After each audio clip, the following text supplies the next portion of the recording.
औज़ुबिल्लाहिमिनश्शैतानिर्रजीम बिस्मिल्लाहिर्रहमानिर्रहीम। ARY digital network से doctor Shahid Masood. End of time, आखिरुज़्ज़मा का पहला बाब। किसी ने क्या खूब कहा है कि ये दुनिया आखिरत की खेती है, जो इसका तलबगार हुआ ये उसके लिए जन्नत लेकिन धोखे का सरमाया है, जबकि मोमिन के लिए दुनिया से निजात गोया एक कैद खाने से रिहाई का परवाना है।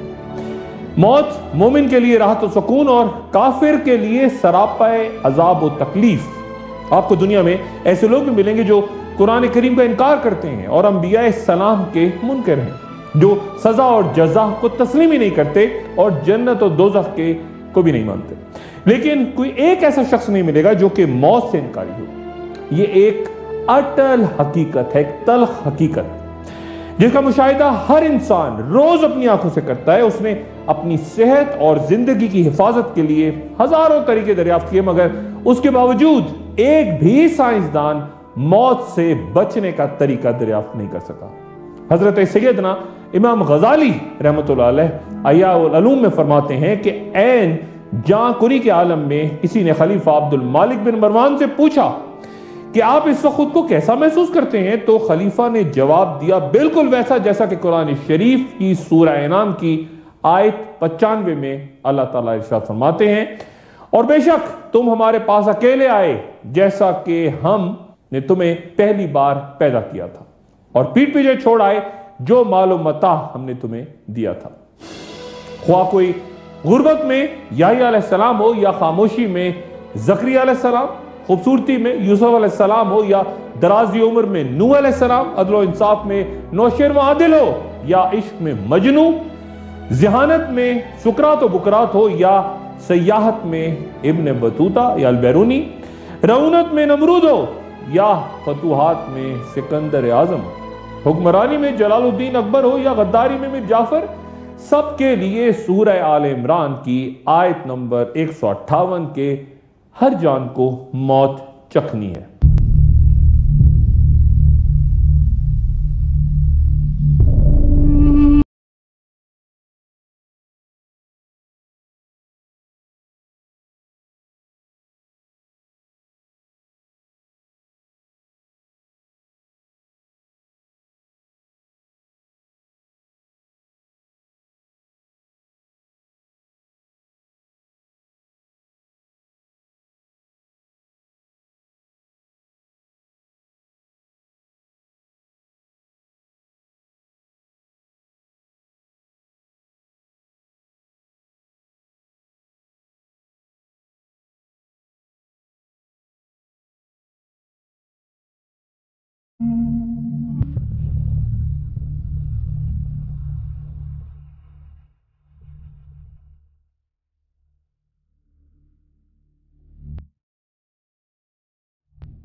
मुमकिन है आप में से कुछ असाब इससे पहले एंड ऑफ टाइम के उन्वान से गुफ्तगू टीवी या डीवीडीज पे देखो सुन चुके हो। दुनिया भर से हजारों सवालात उसके बाद मौसूल होते रहे और आज तक हुआ करते हैं, और वो सब कुछ जो मैंने तब बयान किया वो वाकयात और निशानियां किस हद तक पूरी हो चुकी, और जो कुछ हमारे इर्द गिर्द आजकल हो रहा है, खुसूसन मशरिक़ वस्ता में या फिर अफगानिस्तान, यूरोप, मशरिक़ बईद, वस्ती एशिया में, क्या मजहब इनकी तौजीहात पेश करता है, और क्या आखिरी दौर की निशानियों से इस दौर इब्तिला का कोई ताल्लुक बनता है? क्या इमाम मेहदी अलैहिस्सलाम तशरीफ ला चुके हैं या फिर उनका ज़हूर हो चुका है? अगर नहीं तो ये कब तक मुमकिन है? क्या दज्जाल आ चुका और कहीं मौजूद है, या मौजूदा अफरा तफरी और कत्ल व गारत आखिरी दौर की वो जंगें हैं जिनका हवाला मुस्तनद अहादीस में मौजूद है?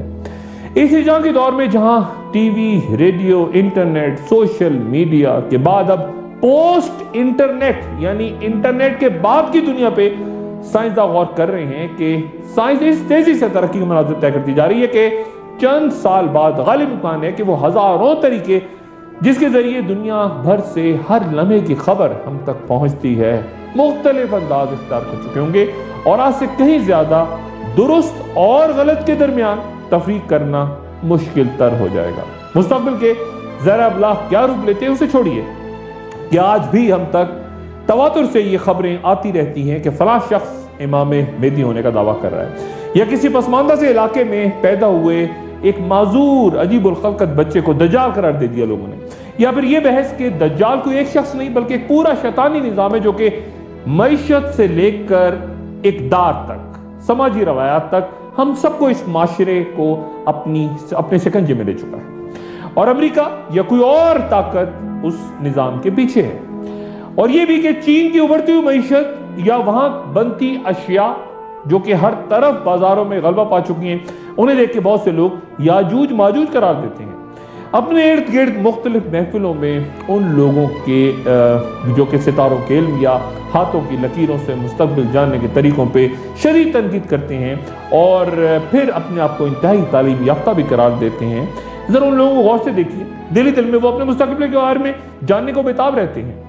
मेरी बात से लाख इख्तलाफ कीजिए, लेकिन ये कुदरती सा अमल है कि इंसान मुस्तकबिल का हाल जानने को बेचैन रहता है और ये जानते हुए कि जल्द या बदेर उसने लाजमन मरना है, ज्योतिषियों या नजूमियों को अपने हाथ की लकीरें दिखा दिखा कर या फिर जायके बनवा कर अपनी मौत का वक्त मालूम करता रहता है। या फिर उन लोगों से मिलिए जिन्हें खुद अपने अगले सांस का इल्म नहीं होता। मुख्तलिफ कहानियां सुनकर नाचना या फिर मायूसियों में गर्क हो जाना, यही इस किस्म के लोगों का रूटीन होता है जो कि सुनते हैं, देखते हैं, इनकार करते हैं, फिर खामोशी से जाते हैं। हर किस्म के लोग आपको मिलेंगे। जब मैंने एंड ऑफ टाइम के उन्वान से कई साल पहले प्रोग्राम पेश किए, लेकिन तब इस मौजू पे बहुत ज़्यादा मवाद नहीं था, लेकिन गुजरे चंद सालों में इस पर बहुत कुछ लिखा और कहा गया और जहां बहुत से जय्यद उलमाए कराम ने दुनिया भर से उस पर नए अंदाज में तहकीक की, वहीं गुमानों, वहम और अंदाजों की बुनियादों पर इस कदर गलत मवाद भी सामने आया कि बेशुमार लोग मजीद भटक के गुमराही की तरफ चले गए। और तभी ये लाजिम है कि इंसान जब भी गुफ्तगू करे या सुने तो सिर्फ एक नुक्ता ज़हन में रखे कि जिस तरह मौत जिंदगी की हकीकत है, इसी तरह आखिरत भी दरअसल इस दुनिया की हकीकत है। और ये भी कि अगर यौम आखिरत ना होने या सजा और जजा का तस्वुर ही ना हो तो फिर क्या ये सारा कारखाना हस्ती सिर्फ इसलिए तश्कील दिया गया कि 4 दिन खेल कूद करो, खाओ पियो और फिर सब कुछ खत्म।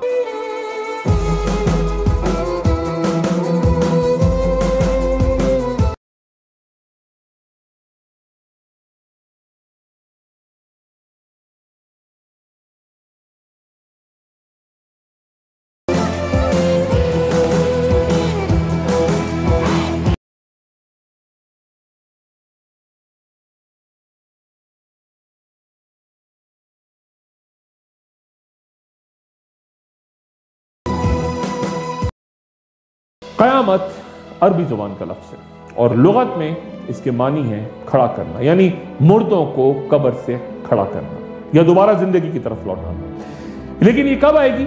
हजारों साल की तरह आज भी इंसान इस सवाल का जवाब ढूंढता है। और तभी अल्लाह ताला सूरह अराफ की आयत 187 में फरमाते हैं कि लोग तुझसे यानी रसूल अल्लाह सल्लल्लाहु अलैहि वसल्लम से पूछते हैं कि इसके क़याम का वक्त क्या है, तो तू कह दे कि इसका इल्म तो सिर्फ मेरे रब के पास है, वो ही उसको वक्त पे जाहिर करेगा। वो आसमानों और जमीनों पे भारी चीज है, तुम पर अचानक ही आ जाएगी, तुझसे पूछते हैं कि गोया तू उसके सुराख में लगा हुआ है, कह दे कि इसका इल्म तो सिर्फ अल्लाह ही को है। लेकिन अक्सर लोग इस बात को नहीं जानते। फिर अल्लाह ताला सूरह बनी इसराइल में फरमाते हैं और वो कहते हैं कि क़यामत कब होगी, तो कह दे कि अजब नहीं करीब ही आ लगी हो। क़यामत का तज़किरा तमाम अंबिया कराम ने बयान फरमाया, लेकिन चूंकि रसूल अल्लाह सल्लल्लाहु अलैहि वसल्लम के बाद कोई नबी नहीं आना, इसलिए आपने तफसीलन इसका जिक्र किया। हज़रत हुज़ैफा रज़ियल्लाहु ताला अन्हु से रवायत है कि रसूल अल्लाह सल्लल्लाहु अलैहि वसल्लम हमारे दरमियान खड़े हुए और उस क़याम में आपने क़यामत तक होने वाला कोई ऐसा वाक़या ना छोड़ा जो हमें ना बयान कर दिया हो। जिसने याद रखा, जो भूल गया वो भूल गया। और आप सल्लल्लाहु अलैहि वसल्लम ने हमें जिन वाक़यात की खबर दी, यानी वो जो रावी हैं वो अपने बारे में कह रहे हैं कि वो जो भूल गए हैं वो वाक़यात जब भी रोनुमा होते हैं तो मुझे याद आ जाता है। जैसे कोई आदमी जब गायब हो तो उसका चेहरा भूल जाता है, लेकिन जब सामने आता है तो याद आ जाता है। इरशाद बारी ताला है, और कुफ्र करने वाले बस दुनिया की चंद रोजा जिंदगी के मजे लूट रहे हैं और जानवरों की तरह खा पी रहे हैं और उनका आखिरी ठिकाना जहन्नुम है। قیامت کی نشانیاں دو طرح سے بیان فرمائی گئی ہیں۔ قرآن شریف میں زیادہ تر ان کا ذکر ہے جو بالکل قیامت کے قریب ظاہر ہوں، لیکن احادیث میں قریب اور دور ہر زمانے کا بیان ہے۔ اور اگر ہم بغور ان نشانیوں کا مطالعہ کریں تو کئی شرعی احکام اور فقہی مسائل بھی واضح ہو جاتے ہیں۔ مثلا دجال کے زمین پہ ٹھہرنے کا واقعہ جب بیان ہوا تو کہا گیا کہ ایک دن مہینے اور مہینہ سال کے برابر ہوگا، تو صحابہ کرام نے پوچھا کہ یا رسول اللہ صلی اللہ علیہ وسلم اتنے طویل دن، تو پھر 5 نمازیں کیسے ادا ہوں گی؟ تو نبی صلی اللہ علیہ وسلم نے فرمایا کہ نہیں، بلکہ تم وقت کا اندازہ لگا کر عام دنوں کے دورانیے کے مطابق نمازیں ادا کر لیا کرنا۔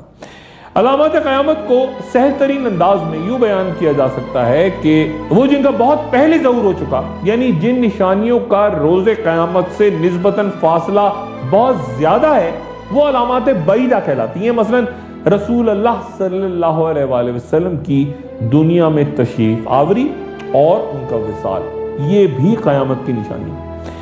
غزوات اور چاند کا ٹکڑے ہو جانا، اور پھر مدینہ منورہ میں خوفناک آگ کا پھیلنا، یا پھر فتنہ تاتار جس کی پیشگی اطلاع بخاری، ابو داؤد، ترمذی، ابن ماجہ کی حدیث میں روایت ہے، یہ تمام کی تمام علامات بعیدہ ہیں۔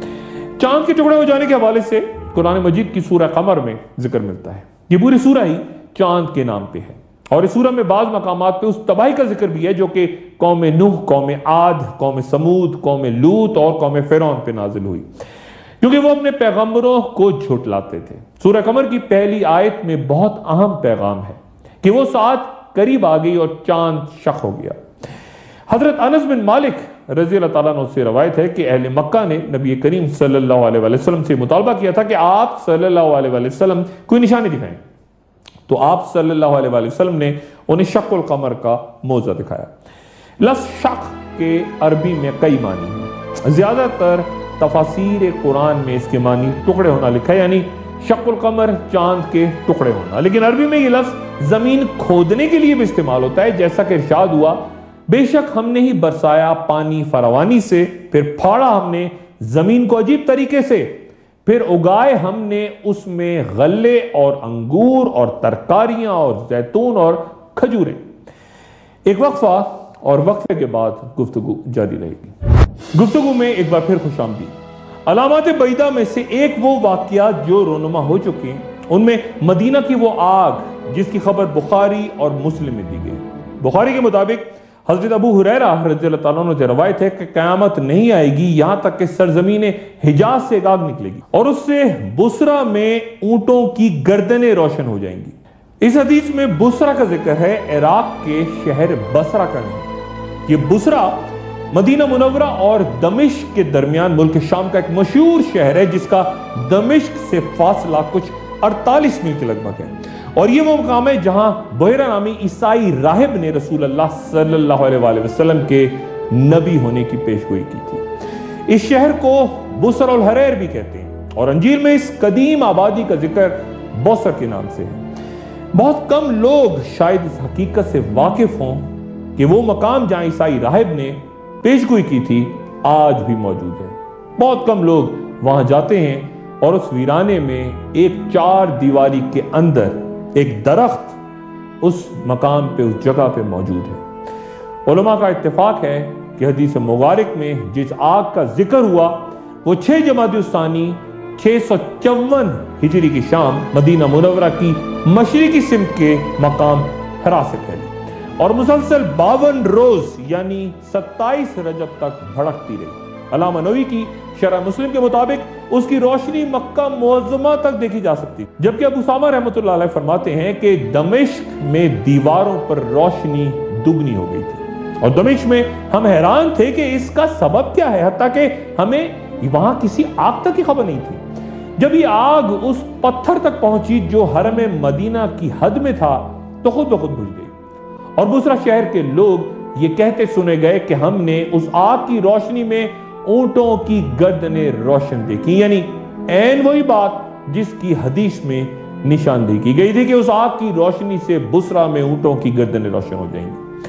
علامہ ابو شامہ رحمۃ اللہ علیہ اس آگ سے پہلے مدینہ منورہ میں ایک بھیانک گونج کا بھی ذکر کرتے ہیں، اور پھر کہتے ہیں کہ شہر ایک ایسے زلزلے سے لرز اٹھا تھا کہ زمین و دیوار اور چھتیں مدینہ منورہ میں 3 روز تک کانپتی رہیں، اور پھر ہولناک آگ سے مدینہ کی گلیاں اس طرح بھر گئی تھیں جیسے شعلے ہر طرف سے پانی کی طرح بہتے ہوئے آ رہے ہیں۔ کیا تب مدینہ منورہ میں کوئی زلزلہ آیا تھا؟ کیا کوئی ثبوت ہے؟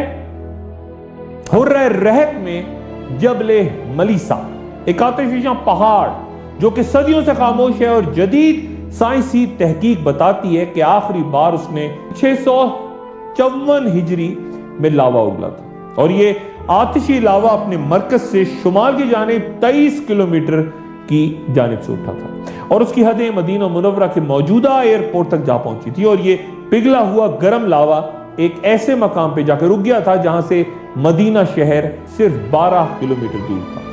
اس لاوے کی تباہ کاریوں کے آثار آج بھی مدینہ منورہ کے نزدیک دیکھے جا سکتے ہیں۔ ایک اور علامت جو ظاہر ہو چکی، علامت بعیدہ کا ایک فتنہ جو ظہور پذیر ہو چکا، وہ فتنہ تاتار ہے، یعنی منگولوں سے وہ جنگ جس کی پیشگی اطلاع بخاری، مسلم، ابو داؤد، ترمذی اور ابن ماجہ کی حدیث میں بیان ہے۔ صحیح بخاری کے مطابق حضرت ابو ہریرہ رضی اللہ تعالیٰ عنہ سے روایت ہے کہ تم پر قیامت تب تک نہ آئے گی جب تک تم ترکوں سے جنگ نہ کرو جن کی آنکھیں چھوٹی، چہرے سرخ اور ناکیں چپٹی ہوں گی۔ ان کے چہرے ایسی ڈھال کی مانند ہوں گے جن پر تہ بتہ چمڑا چڑھا ہوگا، اور قیامت نہیں آئے گی یہاں تک کہ تم ایسی قوم سے جنگ نہ کر لو جس کے جوتے بالوں سے نہ بنے ہوں۔ ان حدیث میں جس قوم سے مسلمانوں کی جنگ کی خبر دی گئی ہے وہ بیشتر علماء کے نزدیک وہی تاتاری ہیں جو ترکستان سے عذاب الہی بن کے مسلمانوں پہ حملہ ہوئے، اور اس آنے کی جو خبر رسول اللہ صلی اللہ علیہ وآلہ وسلم نے بیان فرمائی تھی کہ وہ تمام بربادی و خونریزی ہمیں فتنہ تاتار میں نظر آتی ہے۔ واضح طور پر بنو عباس کے آخری خلیفہ مستعصم باللہ کے قتل ہونے کے بعد عالم اسلام کا بیشتر علاقہ ان تاتاریوں کی وحشت کی زد میں آ کے نیست و نابود ہو گیا۔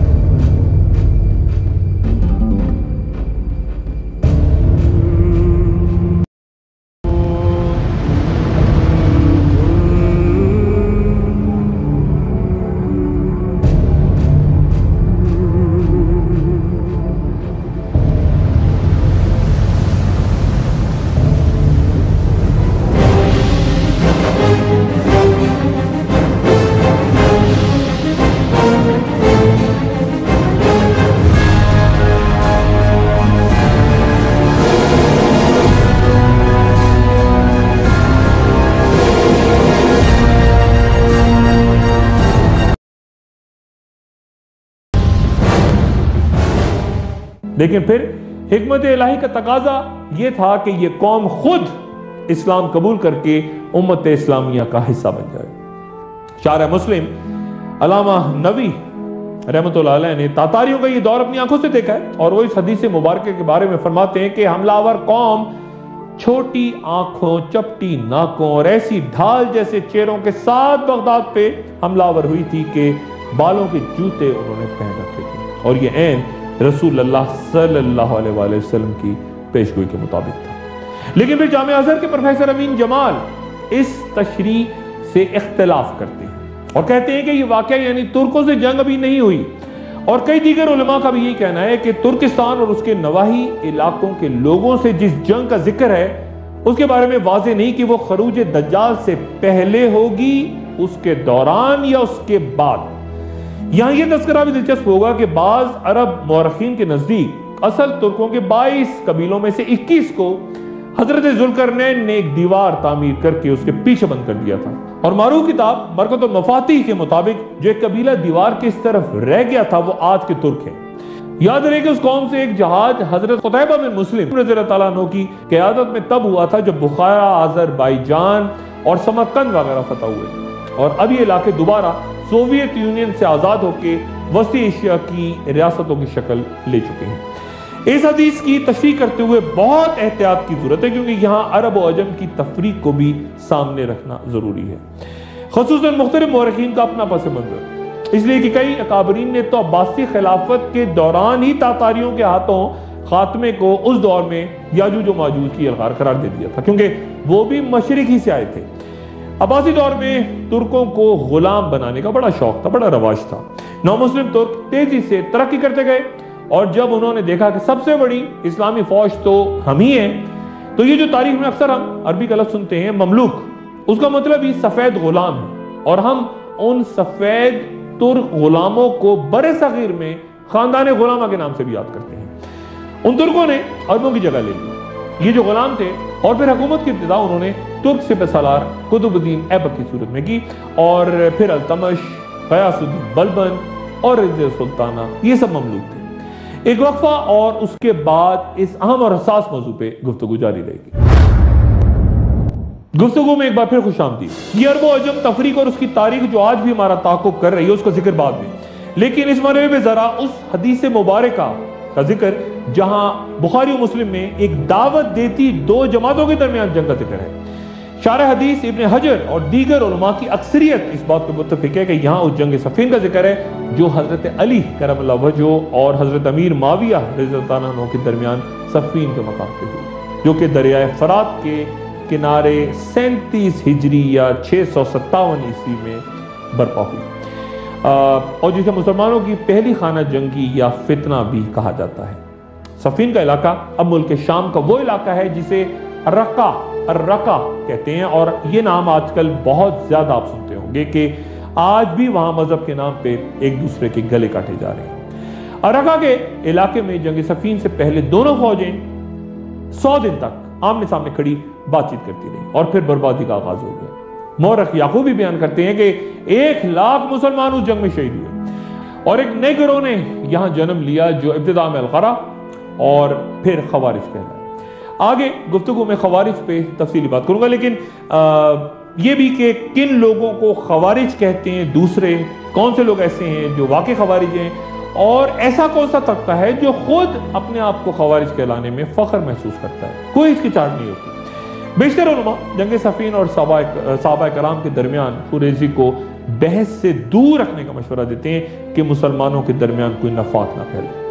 हम जिस दौर में रहते हैं, इर्द गिर्द वो निशानियां अब जाहिर हो रही हैं जिन्हें अलामात मुतवस्सिता, यानी वो निशानियां इस दौर में जिसे हम देख रहे हैं, आहिस्ता आहिस्ता हमारे सामने रोनम होते ये वाकयात हमें उस जमाने की तरफ मुकर्ररा वक्त की रफ्तार के साथ ले जा रहे हैं जहां पे अलामात कुबरा तेजी से जाहिर होंगी, और फिर उसके बाद चूंकि कई वाकयात यानी ज़हूर इमाम मेहदी, हज़रत ईसा अलैहिस्सलाम की दोबारा तशरीफ आवरी, आखिरी जंगें, खुरेजी, ये सब कुछ चूंकि गुजरे और मौजूदा दौर से किसी न किसी अंदाज में मरबूत हैं, इसलिए उन्हें समझने के लिए हमें कभी माजी का सफ़र, कभी ज़माने हाल का जायज़ा, और कभी मुस्तकबिल की तरफ जाना होगा आने वाली गुफ्तगू में।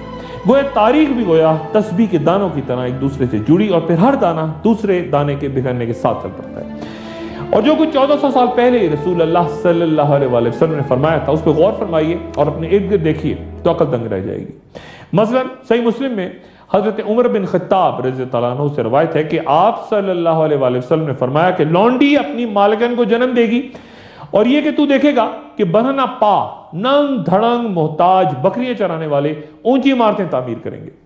इस हदीस के पहले हिस्से के बारे में चंद उलमा का कहना है कि यहां बाद में होने वाली इस्लामी फतूहात की जानिब इशारा है, जिनमें कसरत से लौंडियां जंगी कैदी बना के लाई गई थी, और फिर लौंडियों ने जाहिर है बच्चों को जन्म दिया, इन्हें हरम में रखने का रवाज हुआ, और फिर इन कनीजों ने जो किरदार अदा किया, इस्लामी तारीख उन महलाती साजिशों से भरी पड़ी है।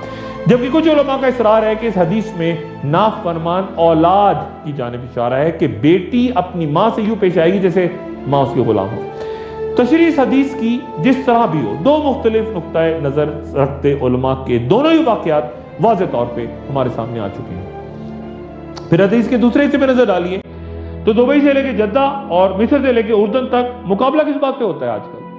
किसने दुनिया की पहली या दूसरी या तीसरी बड़ी इमारत तामीर की, कहां ज्यादा वसी और रीज शॉपिंग मॉल मौजूद है, और किसके यहां ज्यादा बुलंद टावर तामीर किया गया? गरूर और तकब्बुर, शान और शौकत और खुद नुमाई का वो मंजर जिसे 1400 साल पहले आखिर ज़मा की एक निशानी के तौर पर बयान किया गया था।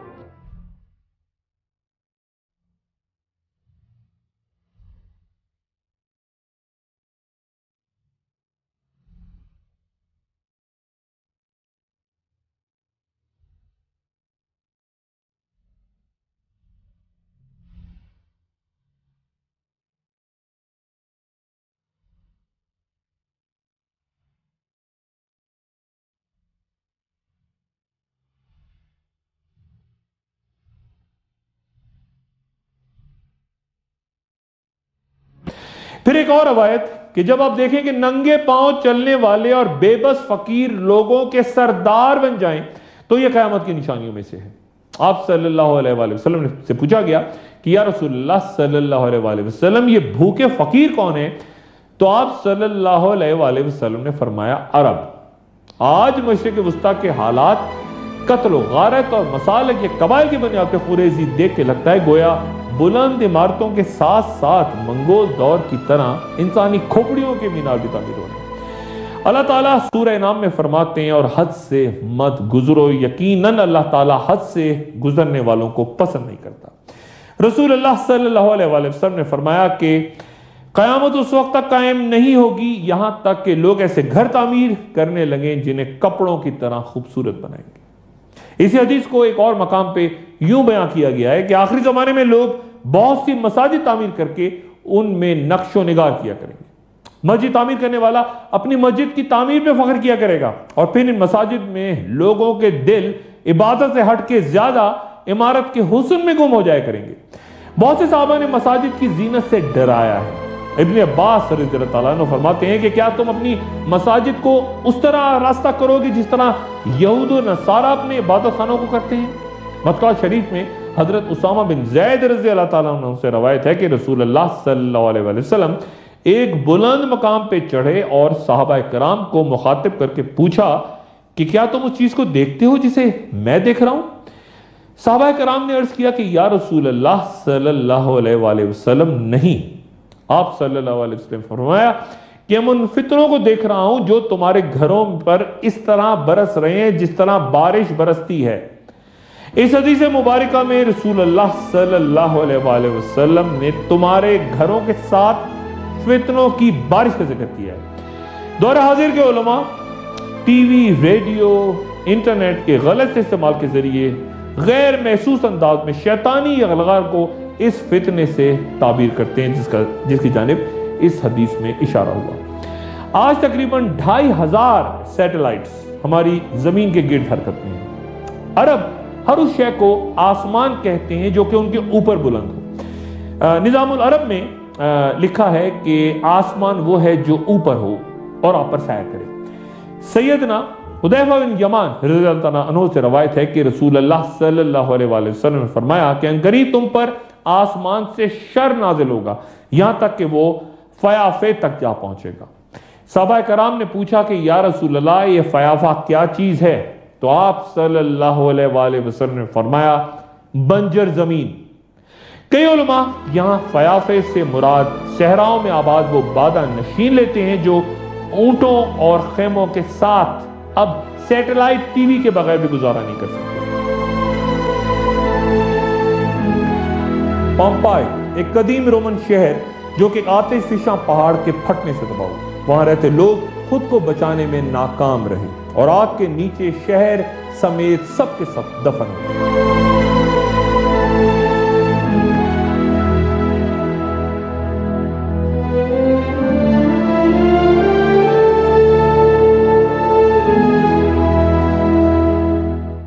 1599 عیسوی میں کسان نے کنواں کھودنے کے لیے اس علاقے میں کھدائی شروع کی تو گویا حیرت نے اسے جکڑ کے رکھ لیا۔ ایک پورا شہر اس طرح زمین سے نکل آیا کہ ایک بھٹی میں پھپھوندی لگی روٹی تک اپنی جگہ موجود تھی جو تباہی کے وقت تیار کی جا رہی تھی۔ ایک شاندار شہر جہاں ایک مصروف بندرگاہ تک موجود تھی، 2 تھیٹرز، کھیل کود کا وسیع میدان، مارکیٹیں، گرم اور سرد غسل خانے، شاندار سرکاری عمارتیں اور کم سے کم 90 مسافر خانے اور ہوٹل۔ یہ شہر صدیوں تک قائم رہتا اگر ایک مہلک ترین آتش فشاں پہاڑ کے سائے تلے آباد نہ ہوتا۔ جب راکھ اور پتھر کھولتے لاوے کے ساتھ شہر پہ گرے تو لگ بھگ 20,000 باشندوں میں سے کئی نے سمندر کی طرف فرار کی کوشش کی، لیکن وہ راستے بھی بند ہو چکے تھے اور یہ تباہی پھر 18 گھنٹے تک جاری رہی۔ جب سب کچھ ٹھنڈا ہوا تو کوئی ثبوت ہی نہیں تھا کہ یہاں کبھی کوئی بستی بھی آباد ہوا کرتی تھی۔ یہ 1500 سال زمین کے نیچے دفن رہنے کے بعد اب گزرے 250 سال سے ہر سال تقریباً 25 لاکھ سیاحوں کو اپنا میزبان بناتا ہے۔ یہ ویران لوگ یہاں تفریح کے لیے بھی آتے ہیں اور شاید ان میں سے کچھ عبرت حاصل کرنے بھی۔ गलियां, मकान, दीवारों पे आवेज़ां तस्वीर, और जो शख्स जहां जहां जिस हालत में था उसी हालत में रह गया।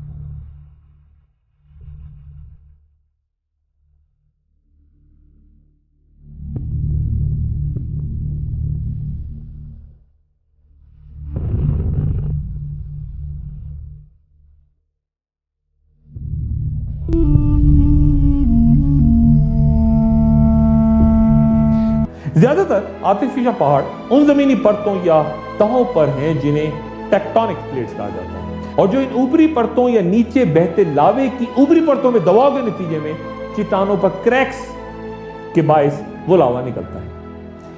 क्योंकि चट्टानें कमजोर होकर क्रैक्स के नीचे में लावे को उगल देती हैं, यानी लावा उगलने में इन परतों का बड़ा अहम किरदार होता है। चुनांचे इन मूवमेंट्स की वजह से ना सिर्फ आतिशफिशा पहाड़ी लावा नहीं उगलते, बल्कि एक और अजाब भी जाहिर होता है, यानी ज़लज़ला। गोया दोनों अजाब एक ही अंदाज में एक दूसरे से ताल्लुक रखते हैं।